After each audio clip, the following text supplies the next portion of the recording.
Today on Shakedown, I find myself with a diversity of topics and a bit of past story follow-up housekeeping. To me, it's always better for the show to have a theme, a central idea to tie it all together. I think I got one for you today. And it starts with me not just being a part of the Drive team, but a viewer. So I caught the recent shows about Lamborghini on Driven, Lotus via Chris Harris, and bikes, Ride Apart. And all three play into today's topic, as does DTM, German touring cars, launching this weekend.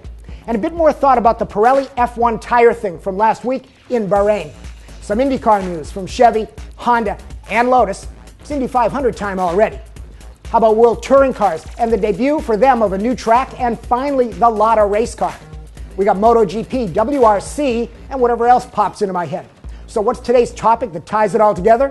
What can racing do to help or hurt a brand? And what do you think about that question?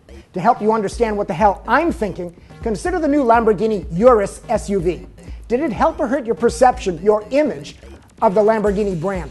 Now consider if they raced more or better, what that would do. Would that change your perception? For example, look at Porsche. They have SUVs out the wazoo, but they race the crap out of the 911 and soon the Le Mans P1 Hybrid. I no longer think their SUVs tarnish the purity of Porsche. So hold your thoughts, we got a lot to cover, and I'll be right back to get us started.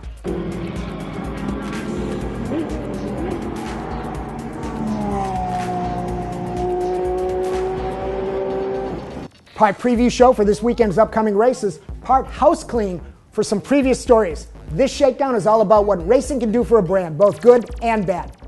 You all know the basics. Racing promotes images of performance, personality, excellence, technology, accomplishment, commitment, bonding with the fans, and just loving cars or bikes. And you get all that and more by how a brand does motorsport, which allows me to start with DTM this weekend. 2012 Race 1, the new cars, Hockenheim the track. Three things to say going in. Number one, we've already set events in motion to get a first-hand debrief from Joey Hand, the US BMW pilot, getting him to tell us what it's really like to drive and race DTM. We expect to have that talk no later than at the May 12 Laguna Seca ALMS race. Number two, DTM really is NASCAR on steroids. And by that I mean it's got spec chassis and parts quite diverse from the real road cars. But still, suspension design is open, the engines are real from each brand, and the bodywork is unique to each brand. And in my opinion, most importantly, the technology is sophisticatedly forward-thinking, not NASCAR old-school tradition clinging. And that's why the fans seem to embrace DTM as an authentic extension of the Audi, Mercedes, and BMW brands, and why racing DTM does good things for those three brands.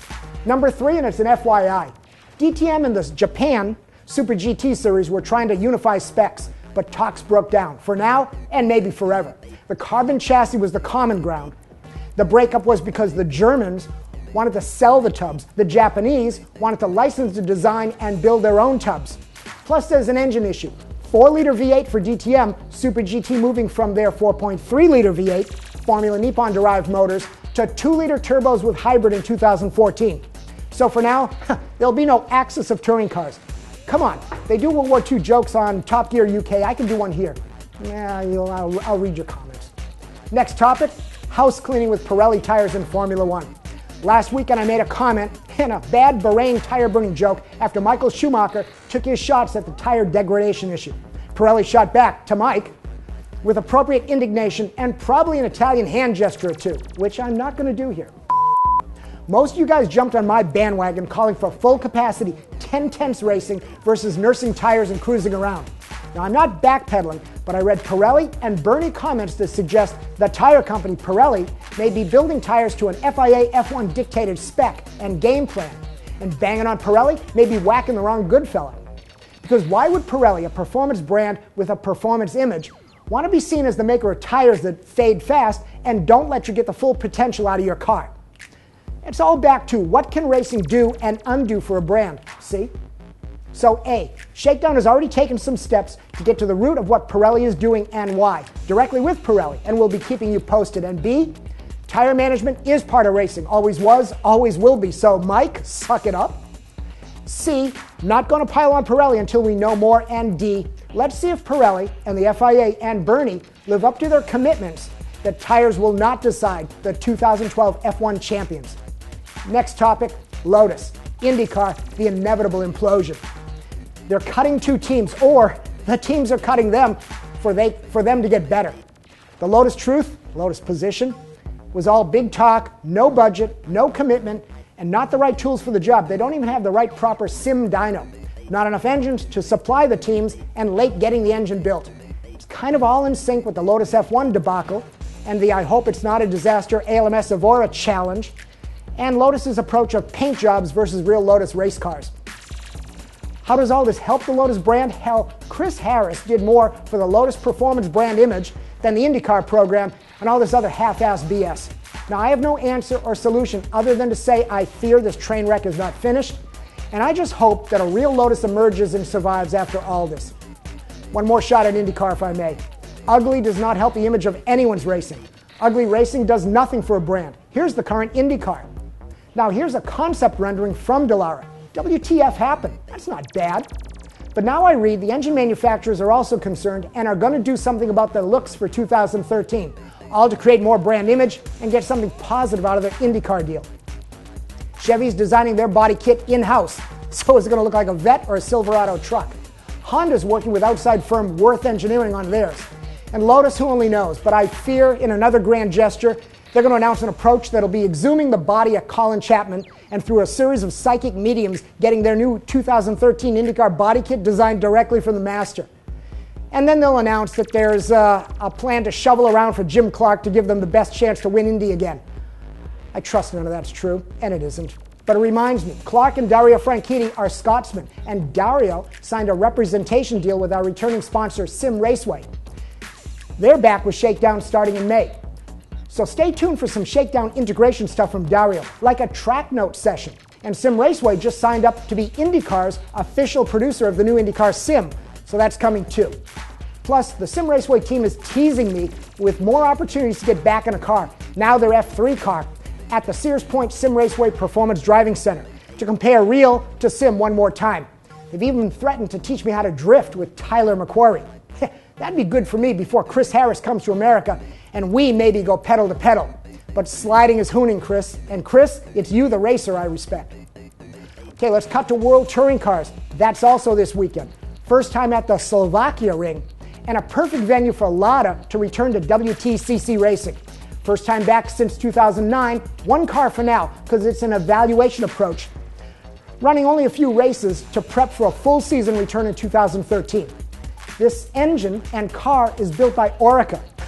Great. French and Russians on the same team. Screw watching the race car. I want a video of the team meeting discussions, because I can't think of any two peoples more stubborn, unless we let some Italians in the debate, my relatives in particular. MotoGP is this weekend. Ride Apart is all about bikes, and their show with Cleveland Cycle Works was all about what that brand is doing to try to be a great brand. Here's all I want you to know about and what I want to say about MotoGP. Hey Audi, you bought Ducati, now fix it and save my boy Valentino Rossi from his pain. And your new brand for more embarrassment. Audi would be good for Ducati, and Rossi is like the Italian Alan McNish, so he deserves help. WRC is this weekend in Argentina, and Ford has figured out it's better for their brand if they win a race or two rather than just show up. See, the Ken Block WRC experience did teach him something. So Ford has worked on engine mapping and gear ratio sets to get quicker, on gravel in particular, and to clean up an engine misfire that's been plaguing the cars, which may or may not have been wet weather related. Ganni Sordo steps in for Latvala to keep the Ford team at full potential, and Ganni is loving the Fiesta, not being the not fully developed, underfunded mini WRC car that he wheeled earlier this season. Okay, time for GT racing and the car talk about that. Starting with this weekend's VLN race at the Nordschleife, which many teams are using as a tune-up for the now in May 19th and 20th, Nürburgring 24. VLN is the Nürburgring Endurance Series, but in German, it's really this. And you know how I butcher names? So there's no way I'm going to try that. It's VLN, and we're done. GT3 cars from all the brands, including the new McLaren MP4 12C GT3. Plus, Lexus LFA is back, and they brought a couple of Toyota 86 as well, because GT is all good for the brands. 30 classes and a bazillion GT cars.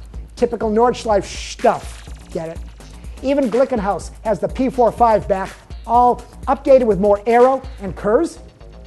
Last week, FIA GT1 and GT3. And in GT1, BMW Z4 won the qualifying race, and Porsche won the main. In FIA GT3 racing, Ferrari 458 won both races.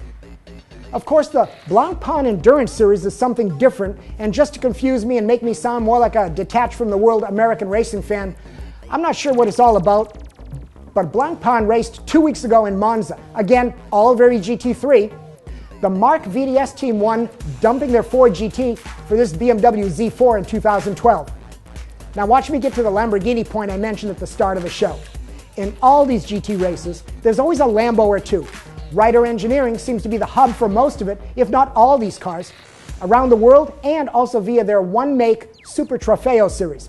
Lambo has their paws in here somewhere, but help me and share what you know about how much, because it feels like we're not talking Audi, Porsche, BMW levels of commitment and race car building.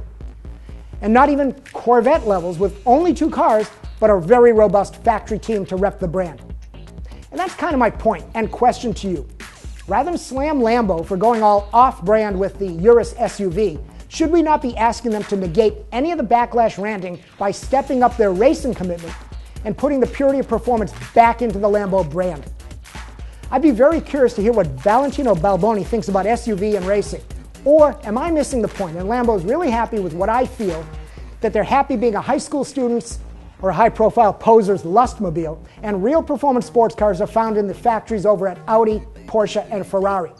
Because in my world, if you're going to allow the internet to call you the best ever in this, or the world's only that, or the most unique whatever, in sports car world, that brand better be racing their ass off and winning to define itself as worthy.